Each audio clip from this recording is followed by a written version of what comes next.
Hey, buddies, Potato Big Whiskey here, and welcome back to Let's Play Civilization 6 as the Incan Empire, where we're building a really tall empire. We've got hill farms all over the place, and the vast majority of the effort that I'm going to be putting into my empire this episode is going to be in the expansion and development side of things. I think I would love to sneak out an extra settler here just to finalize the last little bit of my empire. I think getting up to 5 cities feels like a great position to be in, and so that's kind of where I want to be with my empire. I've also done a little bit of reworking and retooling of some of, how things are laid out and how they look. Not a huge amount, just like a little bit of pre-planning. But I think we've definitely got what I consider to be a very powerful empire here. Now, we definitely want to build our aqueducts, but we definitely want to build our monuments first. The culture from that is actually huge. And then we want to get the aqueduct after we've sent out some builders from the capital. So pretty soon this guy will be able to, get a builder, although entertainment complex is kind of important there. The only real place that I can build for builders from is for my capital. Apologies, I will look elsewhere in the future, but I probably will forward settle him just once to see if we can get away with it. Classical era does end in 5 turns, and like I said, right, the main goal here is to get these aqueducts up, get this really strong production line going so that we can be really effective on a small number of cities. We also need to get to university so that we can maximize our output of science, and we're also going to maximize our diplomatic quarter stuff. We also need to explore. We have not got much exploration done this game, so at some point in the near to distant future, we will need to find a way to explore. And we need to get our stats up, right? That's the big thing, is can we get our stats up? Ooh, that's a horseman, okay. And I'm hopeful that we can. I think this city has enough high production tiles. We're going to steal this one just on a temporary basis. It looks like a wonder was built, Great Bath, Stonehenge, Oracle. I would love to build all those, and normally those kind of things would actually fit into a tall build, right? Some of these really powerful wonders, but it just doesn't fit into this exact build. Looks like an unmet city-states have been defeated, and we're sending a settler down here to grab this final city. 5 cities feels like a really solid number of cities. Production is completed in the capital. Would love to finish that government plaza. It depends on how badly I need that. I don't need the Pingala thing, and I don't need my governors yet. So instead, do I wait 12 turns for builders, or do I start building them now? I think I pre-build builders. I do a little bit of pre-building because I do have the builder card plugged in, which means production towards them is 30% more efficient, but I want to cancel them before I actually... I want to, basically, I'm pre-investing in builders because right now it's super efficient to invest in them, right? With a 30% production bonus and a +1 production bonus. But once I actually have, once they're 1 turn from finishing, I want to cancel them and wait until they get the +2 build charges from feudalism. This way, I benefit both from the 30% increased production speed and the +2 build charges. So it's kind of like a little sneaky maneuver. It's a very common maneuver. We are going to take free inquiry again. This is the direction I want to take my empire. One of the biggest things, okay? And I'm starting to feel like a bit of a broken record because I feel like I've been talking about this in every single episode, is one of the most important things that you need to do is to build builders. I just voted for random stuff. I don't know what the effective vote is right here. I did manage to pick scientific. Scientific is pretty common. There's Petra. We've access to the diplomatic quarter as well as the consulate. We are going to want those pretty quick. I will place the diplomatic quarter. You want the diplomatic quarter to be placed adjacent to your capital city. The diplomatic quarter gives you +1 diplomatic favor for each delegation or embassy from a foreign civilization through diplomacy. So you want to have good relationships with other players. So now is a good time to, send a delegation to Russia, declare friendship, send a delegation here, declare a friendship, and that increases the probability that they will send me a delegation, thus benefiting from the Diplo quarter. The diplomatic quarter also gives you +1 envoy if it's built next to the city center, which is why we placed it next to the city center. And the enemy spies operate at 2 levels below normal, targeting this district and adjacent districts. And you can only build 1 of them. The other benefit of the Diplo quarter is that it gives your internal trade routes +1 food and +1 production, which is very powerful. All right, let's go ahead and cancel that builder, and we will build our government plaza and our diplomatic quarter, get those going while we wait for other things to happen. Now, we definitely want apprenticeship. However, we want to build those mines before we get apprenticeship, so we'll want to play it a little bit slow because we want to finish feudalism. and get the boost to apprenticeship. Apprenticeship is fantastic because it gives your mines +1 production. And this 5-city build is starting to come together in a really powerful way. There is potentially room for some shenanigans to the north, so I'm going to send an archer over there to explore and see if I want to get a settler up there. Oh, if I'm quick, I can right-click fast enough. Cancel the builder. I messed up. It's okay. It's only 3 build charges. It's not the worst thing in the world. It sucks, but it's not game ending that I didn't cancel this builder, because we need builders anyway, right? Okay, governor title for Pingala. I think a really good governor title here is actually Liang. I also think Victor's a great pick. I could also go for Amani if I want to control city-states. I think I'll take Liang and I'll put her into Ollantaytambo. Let's go ahead and build those terrace farms, giving us that really high food and production growth, which is going to carry us through the game. This will upset the Cree by settling here, but it is a necessary way for me to extend the power of my empire. In terms of planning this civilization, the city rather, there's not really a whole lot of great options. I mean, we have a decent aqueduct there and then a hill farm either side of it, which is about as good as I'm going to get, to be honest. So I'll try to do that. Monument first, always monument first, because culture is hard to come by and it's really, really useful. Step in here, improve that mine. I'm going to send another envoy. Would be really nice to be Susan of Antananarivo, mostly because I could take that culture away from someone else. So we are going to fight for that, even if technically there are better uses. I am going to also buy this tile because it's a high value tile for me, not a very high value tile for my enemy. And if this tile is open, we can fit a really sick commercial hub, or rather campus in there.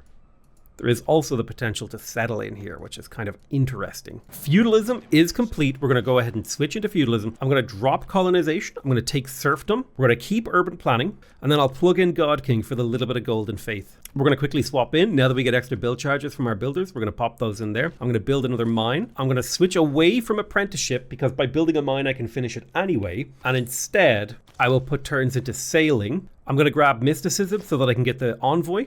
And I'm going to get military training so I can get the envoy. That's 2 more envoys that'll help me fight for Antananarivo. We have met Elizabeth, Queen of Britannia. Nice to meet you, Elizabeth. Would you like to sample our hospitality? First thing you do when you meet an AI is you send them a delegation and you get mutual open borders. This gives you the best possible positive relations with them. Send them a delegation and open borders. They will be upset about the settlement. They have to live with that. Right? Oh, there's Grand Columbia.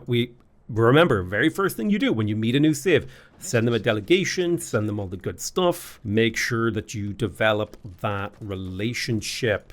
All right, builder in here, you step there. Let's get that iron mine online. The second you can declare a friendship with an AI, go ahead and take that. Declare friendship. Let's go to Scythia, share open borders, ask for a little bit of cash. Go to Poland, share open borders, ask for a little cash. Why do we do this? Because it improves our relationship with them. And if we can improve our relationship with the AI, we don't have to spend time building a military because they will be happy to just be my friend. All right, let's go ahead and chop there. That will finish the entertainment complex. We need to build the arena so we can step on our way towards the Colosseum, and then we'll go ahead and improve these tiles. Would like another builder, or at least a few builder charges in that city. We have the Diplo Quarter and we have the Government Plaza. My capital does not need the growth right now, but this would really give us a strong growth curve if I got both of these, because it's another 2 food per turn, which is another acceleration of the growth. I do think, however, that the audience chamber is going to be the most acceleration because it's the +2 amenities. So I will go audience chamber into watermill granary, into consulate. Now, as much as I would love to be building an extra builder in here at some point, I'm going to squeak in a builder there at the front of this and before the consulate. And these builders are basically going to be just me compromising on the improvement of my empire while trying to also develop other areas, because I really want this +2 amenities and 4 housing because it's going to really help my cities continue to develop. Okay, we want to delay construction. We could get machinery now, but I want to wait until I can build a couple of scouts. So I'm going to research some crap techs, these techs over here to the top. And I'm going to put 2 envoys into Antananarivo to sneak up the extra culture from that. And while we aren't benefiting from that right now, it will in the near future help us out. We have met Spain. It's an honor to meet him. Remember, the first thing you do when you meet an AI is you send them a delegation, you give them open, well, you don't ask for a city, you give them open borders. And you look at what kind of trades you can do. Let's see if we can sell off our iron. Looks like Spain will take our iron for a really good deal. And Gran Colombia will also take our iron. Don't be afraid to sell off your resources, okay? There's a delegation from Gran Colombia. Remember, that delegation is worth 1 Diplo favor per turn. That means And that Diplo favor is something I can sell to other AIs. Right, there's the mine, excellent. So there's apprenticeship boosted and research. That's +1 production on all our mines, as well as access to the industrial zone, which is a type of thing that we want to be building at some point this game. I do really love how the barbarian units just like chill at the edge of my empire and then only activate when my units are in range. Like, oh, I can see potatoes units, murder them. Okay, terrace farm here. I'm going to send you to the left and then back around so that these two builders will converge on the same tile. You've got your builder. Let's get your granary for the growth, and then we'll look into these other districts and stuff. I need you to come improve this empire to the right. Yeah, production and food is the thing that's going to accelerate my build. So getting these terrace farms up is like super critical. We're going to go ahead and swap this stone to this city because I want all the chops in this area to go into Ollantaytambo, which will boost the speed at which we can get the Colosseum. Terrace farm right there. Now it's a 3-3 tile, plus we have that mountain tile who's a 1-2, which basically makes it a baseline plains hill, which makes it very, very workable with excess population. We definitely want to go towards Merchant Republic. The reason being is that this is more of an economic / tall style. You could make the argument that monarchy is also quite good at the tall style, and it's a little bit easier to get to. It does require holy site direction, however. All the religions have been founded. I could make a detour towards holy sites. I do have a very strong pantheon for a tall game with holy sites, and then I just don't care about whose religion I get, right? So right now I have Catholicism, which gives me faith from world wonders, Watts for science, and a little bit of extra faith and culture from holy sites and theater squares. So just honestly, not a big deal. The really nice thing about this is the +2 faith, +2 housing, and +2 amenities. Now, to put that into perspective, 1 housing covers 1 population, 1 amenity covers 2 population. So effectively, it's a lot of amenities. And by getting a lot of amenities, I can multiply the output of my entire civilization, in particular on a per city basis. So it may actually be a holy site that I go for next. That's certainly on the cards. And I actually think 1, 2, 3, there may also be the potential of a preserve in my capital. That might be the follow-up to that. And honestly, I think it will be. I think that's going to be the development direction of my capital, and this will provide me with all the culture I need from these tiles. 6 culture from these tiles, which is not exactly all the culture I need, but it is a really damn good amount. We do need to think about when, where, how we're going to get a theater square. There is really good potential for theater squares here. Each one is +4. That's the nice thing about building the Colosseum stuff, is it always leaves you with a nice position for theater squares. So that's one of the reasons I like it, because it provides a really strong culture bonus. Yeah, I think I might go the monarchy direction this game. The 50%, do I want 10% gold, 15% production towards districts? Well, here's the thing. The inherent effect of 10% extra gold with all established governors is pretty good, but I do also really like the influence points, because that allows me to play to the strengths of city-states. I'm not completely decided. I do think theocracy also has some benefits for tall, right? 0.5 faith per citizen. I think I'm going to go for Merchant Republic. Merchant Republic just feels like the better direction for me, which means I think we're going to go for mercenaries first. Wow, the Pantanal is over there. I had no idea the Pantanal was so close to me. But we are very, very crammed in, and we have fought a very early war in this game. So we are in kind of a, not what I would call like a total struggle position. City is losing loyalty. Okay, it's only losing a very small amount of loyalty, so once it grows, it should be fine. Kotoku Inn was built by another person. Looks like I can actually purchase some luxuries, and this is a really big part of having a strong tall game. Purchasing luxuries and selling off whatever you can. Because now, if you look up here, 5 of my cities, this is a mod, part of my mod pack, by the way. My mod collection, not a mod pack. This gives you 20% yields across the board in every city. Now, to really hammer home just how good amenities are, if you look here, that 20% production is worth +5, or 20% bonus is worth 2.2 food, 5 production, 1.5 gold, 5 science, 2.8 culture, and 0.3 faith. And that's across my entire empire. So effectively, another way you can think about this is every 5 turns, my cities take 6 turns worth of production. So effectively, my empire is now accelerating faster than it should. So we're going to get this builder so that he could walk down to this tile to chop it for the Colosseum, and then we'll spend a bit of gold on chopping out these tiles to get the Colosseum slightly faster. Now, if you're unfamiliar with the Colosseum and what it does, the Colosseum provides 2 culture, 2 loyalty, and 2 amenities to every city center within 6 tiles. That is an insane amount of amenities, considering each one will cover 4 pop. Each amenity covers 2 populations. So the Colosseum makes 4 pops super happy, which will allow me to push this amenity to apply for longer, more consistently over a larger population. So that's kind of like how all those decisions chain together into playing a relatively tall game. Playing tall is all about acceleration. It's about getting to that height quickly and then using it to translate into some other board state, be that conquest on a neighbor who's fallen behind. Like, for example, Poland is actually looking very conquerable to me now in the next. They are still technically, I believe, ahead of me by 3 technologies. But you give me, once I have university tech, I can start thinking about conquering Poland. Going to college gave me it as, which I feel like the title of this video could be like, going to college gave me the desire to conquer Poland, which might not be the message I want to send. Okay, we're going to place a terrace farm right here. That's +1 food and plus a little bit of production. Very nice. And then we're going to place another one over here. Okay, we got Colossus and shipbuilding. I think I finished the audience chamber in here, so I'm getting extra amenities from my governors. Now we're working on another builder because we need to get these tiles improved. Another important aspect of playing tall is getting your tiles improved quickly, so that the second you grow, you're working improved tiles. And it's also about getting a lot of food. And the Incan have a very unique way of playing tall, which is one of the things I really like about them. Okay, in terms of, let me have a look at the terrace farm. Does it have any special bonuses from technology? Okay, once you have feudalism, it gets extra production, or it gets extra food from adjacent terrace farms. So building them in clusters actually does have an inherent advantage. All right, apprenticeship is here, pasture movement. Don't know if we care about what. I think we get to work on education right now. Be good to get our universities. Universities are going to be an important goal for us.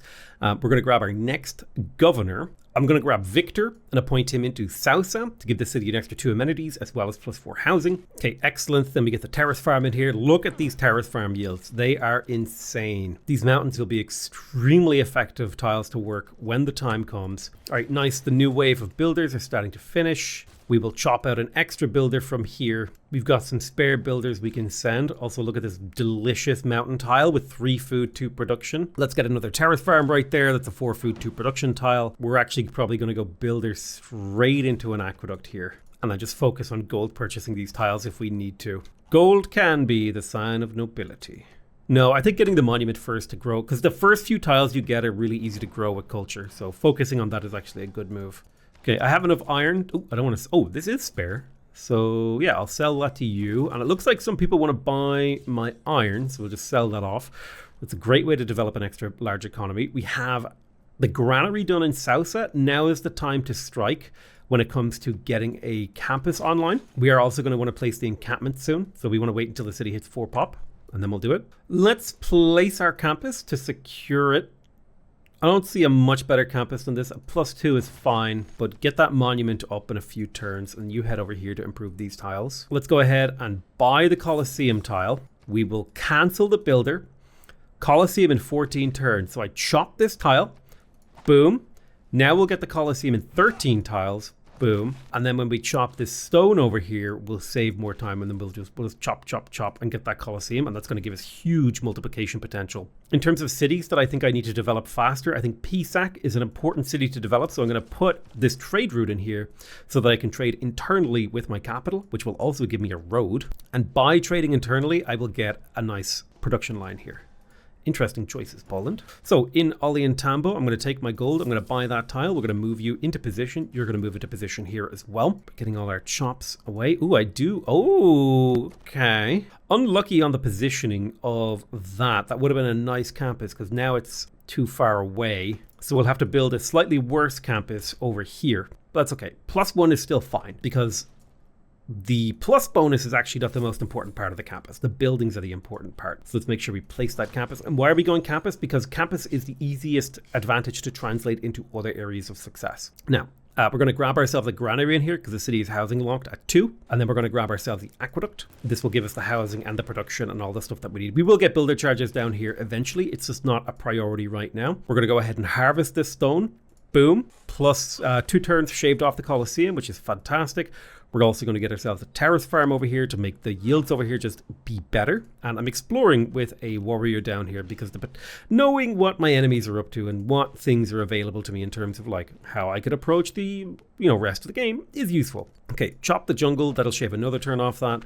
I could place a terrace farm here, and it would potentially have more terrace farms adjacent. The question is, do I want +1 production and a little bit of food and some housing, or do I want the production that comes with mines? And I think this might be a communism game, so let's get ourselves some terrace farms, Jesus. In Ollantaytambo, now that we've cleared the campus site, we're going to place the campus, and we're also going to place ourselves well, we haven't actually unlocked the theater square, so we'll unlock that next. Let's harvest the marsh, because that'll force growth in the capital, bringing it up to 10 population. And now we're getting to the point in the capital where we may want to consider working specialist slots in the campus here. We don't really have that many more tiles to work. We're getting kind of full up. The city of Sausa is ready to place the encampment, so I'm going to place it there, but I'm going to focus on the campus. Looks like I could purchase a couple new luxuries, and I can sell some tea. Any iron buyers? Excellent. Do I care if Poland settles a city? Not really. It is annoying. So I'm just going to park you here on sleep so they can never get there. Right, we'll buy this tile and we'll chop it next turn. Buy this tile as well and chop it next turn. You move to here. We've got a couple chops. Any wonders we want in here? Not really. No. We can just chop to develop the city faster, I guess. We are about to unlock universities, which should start to propel us up in terms of science. There's construction advances. There's universities. Excellent. In the capital, we're working on a builder, but I am going to switch now to the university. This is too important of a building, +4 science. And then immediately after that, I really need to build like 1, 2, 3, 4 scouts, which I will then upgrade into maybe Wartime, but probably not. No, I lost it. Well, okay. Don't believe it. Somebody stole the Colosseum. That's a devastating loss. It's fine. We can live without it. It wasn't necessary. We'll chop here to finish the campus in a single turn, and then we'll work on our library, and then we'll chop to finish the library in a single turn. It's all about acceleration when you're doing this kind of a build, so it's not the end of the world. I will be getting an industrial zone on this tile because it should cover my entire empire for city overlap. You could make an argument that this should be 2 industrial zones, but I don't know if I want to do that. It is at the very least 1 industrial zone. Chop here, that'll finish the monument and get us closer to the aqueduct. Then I'll come into Wanuku, I will buy this tile, and then by chopping again, we can finish the aqueduct instantly. We will talk about more districts later, but I think for now we'll get the watermill to continue to pump in food production, all the good things. Food and production should be the things you focus on when you're playing Tall. Get really big cities really quick. Terrace farm, and the Inca have a particularly unique playstyle for that, which is really nice. I'll put 1 turn into a builder here to send it down to improve PSAC, and then we'll work on the university. Campus is coming online in here. We could also work on our campus in this city. It's not completely out of the realm of imagination. We are going to work on recorded history to get the governor title. Really sad about that Colosseum. If I had committed harder to the Colosseum, I did kind of dilly-dally and not take it too seriously. I do like the idea of getting my preserve next, so I'm going to go ahead and lock in that decision. It's not what I'm going to work on, but I prefer the preserve over this. I don't know why, I just like the idea of getting the culture because I'm a little bit light on culture right now. My science is amazing. Culture, not so great. Okay, the good news is we are running out of tiles that we need to improve, which means we don't need builders anymore. Or at the very least, we don't need as many builders. Okay, Wanuku, can't afford anything. What could I sell? I guess I could sell iron for some raw gold. Raw gold is just gold that isn't given to you on a per turn basis. And it's a term that I don't want to say I invented it, but it's just what I call it. Let's chop the woods. That'll finish the watermill. There is a commercial hub potential here, but let's focus on getting the development assets so that we can verticalize the city. The sooner we get these granaries, the sooner the city accelerates upwards, which is what we need. Our cities need momentum when you're playing tall. We've got mercenaries going, and we are going to grab ourselves. I like Moksha because he scales based on the number of districts that you have, so I'll plug Moksha into probably PSAC. Is Poland considering war with me? If Poland is considering war with me, that means I need to get machinery and start moving units down there, which is really, really annoying. Let's take control of Antananarivo, which annoyingly did not swap its suzerainty to me. Okay, let's go ahead and make friends with Poundmaker. We'll send him a delegation. We'll make friends with Spain. You always want to have everyone on the map be happy with you if you're going for a passive tall build. I feel a little bit unsafe in here, so I'm going to chop out the ancient walls. I think that's a perfectly reasonable play by me. I'm going to put 1 envoy into Nazca just to secure the very, very small amount of fate that it provides, +1 per turn, which is really nice. I'll get machinery 1 turn away from finishing, but I probably won't finish machinery. I'm going to step in here, step in there. So I don't know who Poland is planning on attacking, but it better not be me. Okay, 2 tiles were damaged, 1 unit was lost. I think the builder that was blocking this tile died, which is arguably one of the most annoying things that could have happened. Right, we have the man-at-arms, which makes our cities a lot harder to kill. And coming over here, let's get that campus, and we'll harvest it out to get it out a little bit quicker. Yeah, it looks like they're really trying to like surround a city or do something. I don't know. They're really trying to get in here. I hope this volcano erupts again and ruins their day. Ancient walls are completed in here, so I do feel pretty safe. Let's get the aqueduct. That's going to be an important part of our long-term development. Ugh, they got onto the tile. Ugh. I forgot to switch off machinery. It's not the end of the world. Right, we're working on universities. Things are coming along scientifically. Let's finish off stirrups. The campus in here is done. Let's get that library. You're going to pop down a terrace farm for me, securing me a normal age. Excellent. You're fortified here. I don't believe we managed to get the great scientist that we wanted. Well, actually, medieval great scientists are only now going, but we are a little bit behind in points to secure one. This is the stupidest city I've ever seen the AI. This is literally the stupidest city I've ever seen the AI settle. Like, actually, it doesn't even have workable tiles. I'm just saying. When it comes to the border control treaty, you only have to vote for yourself twice to 100% secure it, 99% of the time. I don't care who wins. I'll just vote for Islam. Newly districts built by me will provide culture. Okay, so I don't actually need lumber mills because I'm chopping out all my woods, which you should be doing too if you have as many hills as I do. It wouldn't be a bad move to think about what our mid-game strategy is here, which could be war-related.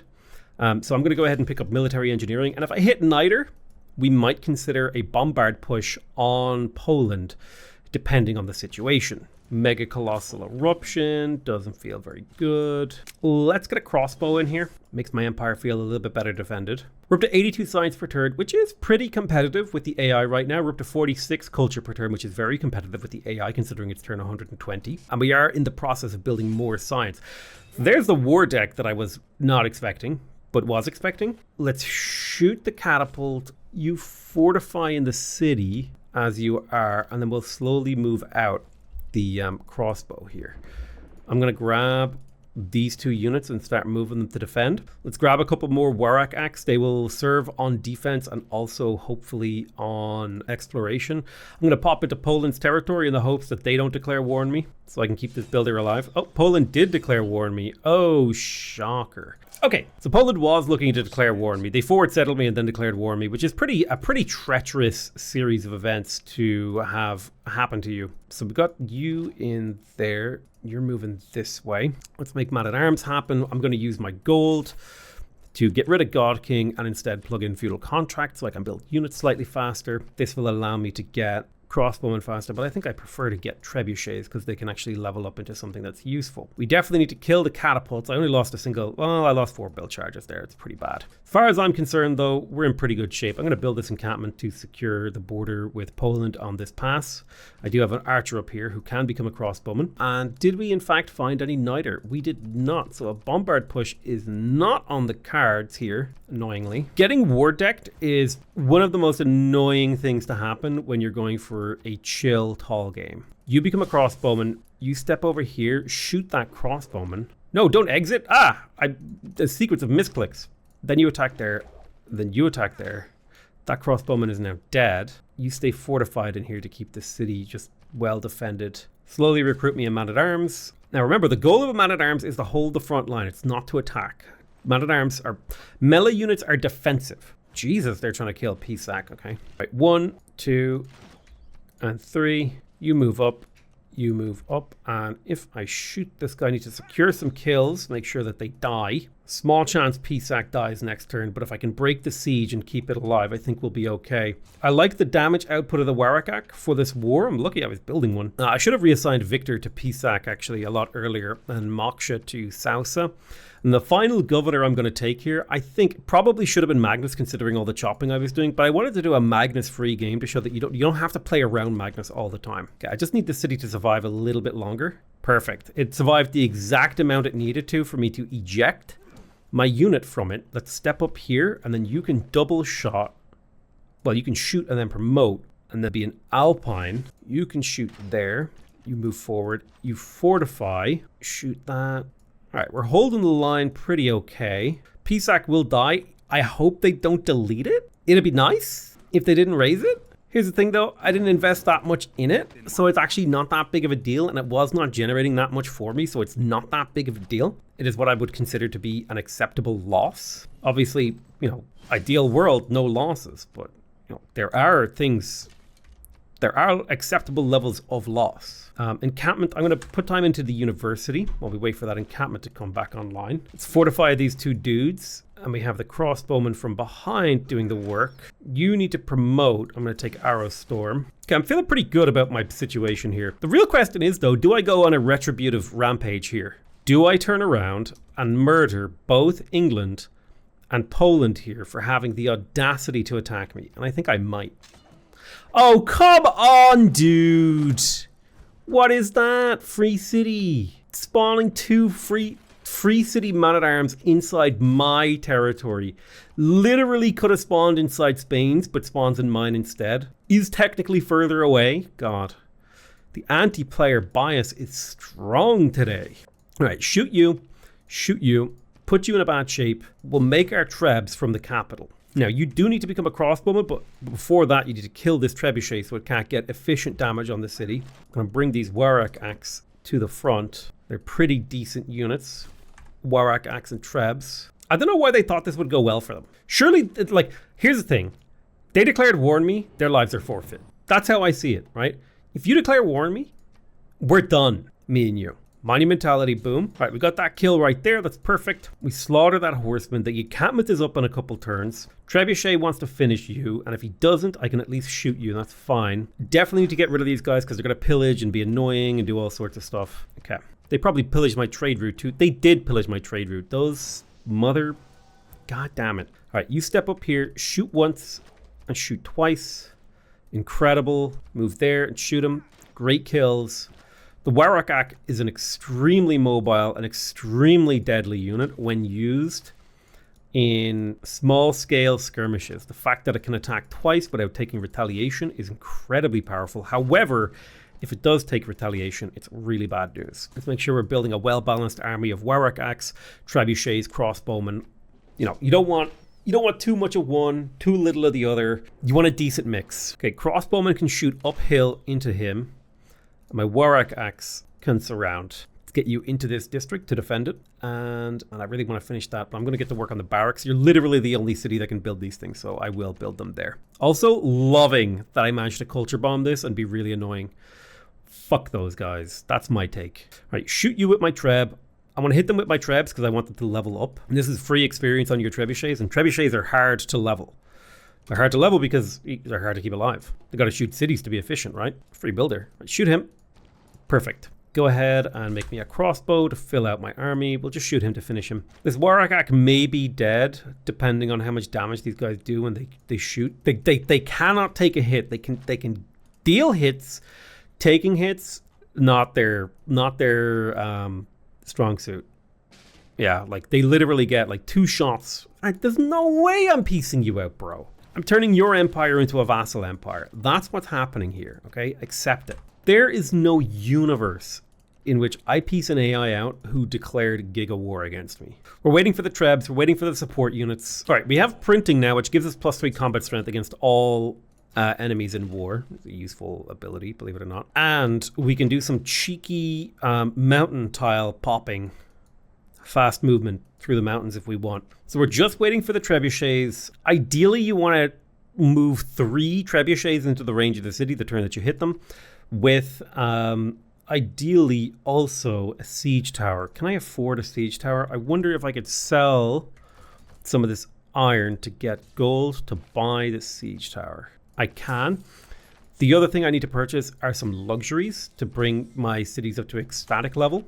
We've got 11 amenities, loving it. Let's sell off some Diplo favor for a bit of GPT just to sustain our economy. Yeah, like I've built an insane empire, an insane 4-city empire with 85 science per turn. And I'm about to go on a goddamn fucking rampage, boys.